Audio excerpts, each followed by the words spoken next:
Hello दोस्तों, स्वागत है आपका एक नई वीडियो में। तो आज के इस वीडियो को बनाने के लिए मेरे को ऐसे कोई पर्टिकुलर टॉपिक की जरूरत नहीं पड़ी, लेकिन दुनिया में इस वक्त बहुत कुछ हो रहा है और खासकर हमारे आसपास साउथ एशिया में भी काफी कुछ। श्रीलंका हो, बांग्लादेश हो, पाकिस्तान या फिर म्यांमार में भी अभी कुछ समय पहले तक सबकी लगी हुई है। तो मैंने कई बार ये चीज देखी कि लोग सोच रहे हैं कि क्या ऐसा नहीं हो सकता, इंडिया की हालत थोड़ी स्टेबल है तो फोड़ दे इनको और वापस से बना ले अपना अखंड भारत। क्या ये चीज सच में प्रैक्टिकली पॉसिबल है? अखंड भारत आखिर था कितना बड़ा? और मान लो अगर बाई चांस इंडिया ऐसा कुछ करने की सोचता है तो फिर इंडिया को कौन कौन बचा सकता है? आज की इस वीडियो में थोड़ा सा इसे जानने की कोशिश करते हैं। हेलो दोस्तों, मेरा नाम है दीपक, आप देख रहे हैं इट्स इनक्रेडिबल फॉर यू। तो आइए शुरू करते हैं।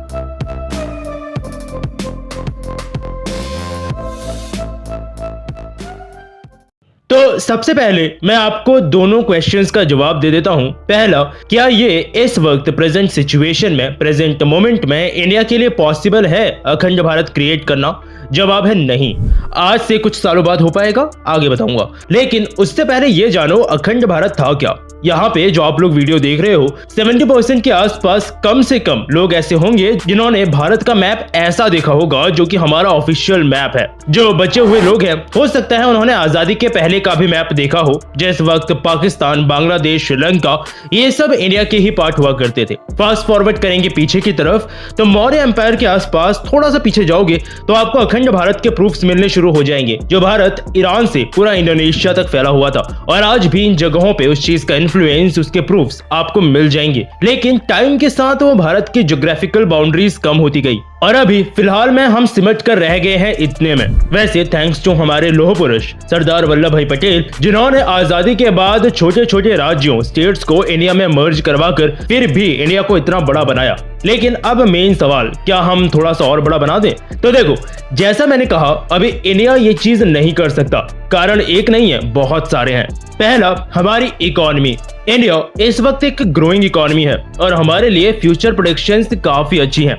इंडिया का इकोनॉमिक फ्यूचर अभी फिलहाल में ब्राइट है और अगर लेट्स से हमें खुद की बाउंड्रीज को एक्सपेंड करना है ज्योग्राफिकली तो दो ही तरीके मोटे मोटे हो सकते हैं कि एक तो सामने वाले को लालच दे दें कि देखो तुम्हारी इकोनॉमी की बैंड बच गई है, हमारे यहाँ आ जाओ, हमारे यहाँ पैसा है। या फिर दूसरा तरीका कि ठाई ठाई करते हुए बंदूक लेके कंट्री के अंदर ही घुस जाएं। पहला तरीका हम नहीं अपना सकते क्योंकि हमारे पास इतनी मजबूत भी इकोनॉमी है नहीं, और दूसरा तरीका हमारी इकोनॉमी के लिए सुसाइड करने के बराबर होगा। तो इसलिए फिलहाल में तो ये चीज पॉसिबल नहीं है। चलो 30 साल आगे चलते हैं। प्रेडिक्टेड है कि लगभग उस समय तक इंडिया की इकोनॉमी $30 ट्रिलियन के मार्क को टच कर जाएगी। एक स्टेबल नंबर है अगर तब तक हम थोड़ा पॉपुलेशन भी कंट्रोल कर पाए तो। कोविड जैसा कुछ और आ गया और लोग घर पे बैठ गए, करने को कुछ हुआ नहीं, तो फिर मैं पॉपुलेशन की गारंटी नहीं ले सकता। लेकिन एटलीस्ट $30 ट्रिलियन एक ऐसा नंबर है कि इंडिया की पावर वर्ल्ड लेवल पे प्रोजेक्ट होगी। और अगर उसी समय हमारे आसपास की कंट्रीज को देखा जाए तो उन्हें शायद दिक्कत हो सकती है। श्रीलंका का तो गेम ऑलरेडी बच गया है, पाकिस्तान बचवाने के लिए बिल्कुल तैयार बैठा है, म्यांमार वगैरह में भी कोई ऐसी स्टेबल गवर्नमेंट है नहीं अभी। बांग्लादेश की बात की जाए तो इकोनॉमिक क्राइसिस आया हुआ है। तो आज से 30 साल बाद भी क्या सच में इन सब कंट्रीज के हालात बुरे ही रहेंगे? इसके लिए मैं श्योरिटी से नहीं कह सकता, लेकिन इंडिया इस कैपेबल होगा कि अगर हम चाहें तो इनकी थुरथुरी निकाल सकते हैं। इकोनॉमी और मिलिट्री ये दो तरीके हो सकते हैं हमारे लिए खुद को एक्सपेंड करने के लिए।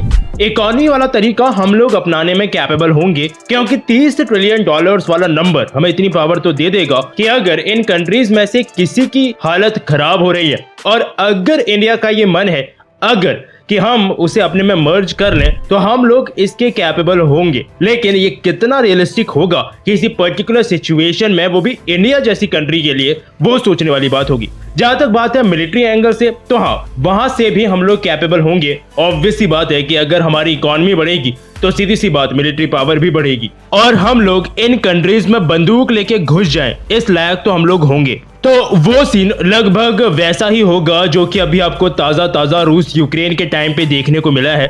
लेकिन हाँ, फिर से वही चीज कि इंडिया जैसी कंट्री जिसको वायलेंस पसंद है नहीं, उसके लिए ये करना कितना रियलिस्टिक होगा ये अलग बात है। अब एक चीज मैं बता दूं, क्योंकि बात अगर हम लोग अखंड भारत की कर रहे हैं तो वो ईरान से इंडोनेशिया तक फैला था एक टाइम पे। तो इतना बड़ा सच में वापस इंडिया को फैलाना पॉसिबल होगा?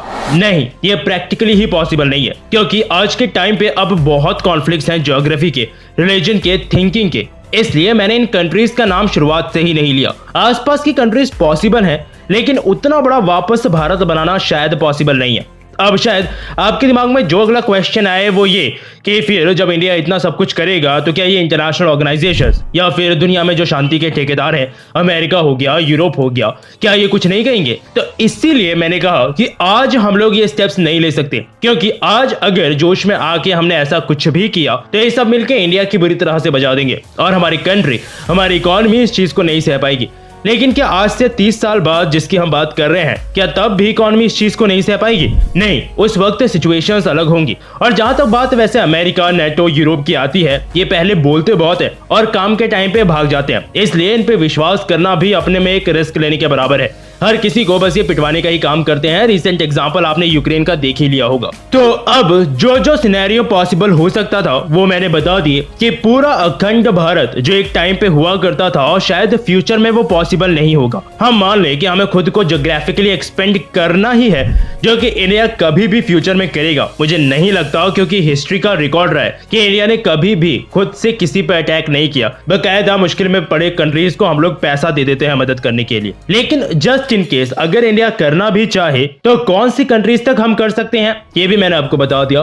श्रीलंका, बांग्लादेश, पाकिस्तान, नेपाल, भूटान, म्यांमार, यही सब कंट्रीज होंगी। तो अब अखंड भारत कैसे पॉसिबल हो पाएगा ये तो मैंने बता दिया, लेकिन एक चीज को यहाँ पे कवर कर लेता हूं जो लिटरली फ्यूचर में होगी, पूरे चांसेस है, और वो है पीओके को वापस से एक्वायर करना। ये इंडिया पक्का करने वाला है और सेम चीज अक्साई चीन के लिए भी। इंडिया कभी भी अग्रेसिवली इस चीज के लिए नहीं बोलता है, न ही हमने खुद से किसी को छेड़ा है इस पर्टिकुलर टॉपिक पे कि ये हमारी लैंड है और इलीगली दो कंट्रीज ने इसको ऑक्यूपाई किया हुआ है, क्योंकि ये चीज इंडिया जानता है कि अभी से इस चीज को सिर्फ बातों में ही उठाना इफेक्ट देगा। एक बार कुछ सालों में इंडिया इतना स्टेबल हो जाए कि हमारी डिपेंडेंसी ज्यादातर चीजों के लिए उन कंट्रीज से ही खत्म हो जाए जो हमारा कुछ बिगाड़ सकते हैं, और ठीक ठाक कंट्रीज की डिपेंडेंसी हमारे ऊपर आ जाए, तो फिर उसके बाद वर्ल्ड पॉलिटिक्स में किसी का कोई दोस्त नहीं होता। और इतनी पावर के साथ उन इलीगली ऑक्यूपाइड लैंड्स को वापस इंडिया में मर्ज करना कोई डिफिकल्ट काम भी नहीं होगा। तो इसके लिए आप तैयार रहो। कुछ सालों में पक्का हो सकता है कि इंडिया बड़े प्लेटफॉर्म पे इस चीज को खूब उठाए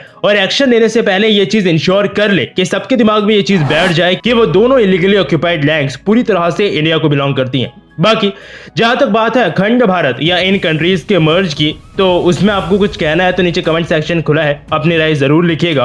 आपको क्या लगता है अगर इंडिया को फ्यूचर में कभी भी ऐसा कोई चांस मिलता है तो इंडिया सच में ऐसी किसी कंट्री को खुद में मर्ज करने जाएगा या फिर पैसे वैसे देकर उनकी खुद से मदद करेगा? वो भी आप जरूर नीचे कमेंट सेक्शन में बताइएगा। वीडियो पसंद आई हो तो लाइक और शेयर जरूर करना। मुझसे और कुछ कहना चाहते हैं तो आप मुझसे ट्विटर पे जुड़ सकते हैं, ये है मेरी ट्विटर आईडी। फिर मिलूंगा आपसे एक और नए इंटरेस्टिंग टॉपिक की एक नई वीडियो के साथ। तब तक के लिए अलविदा।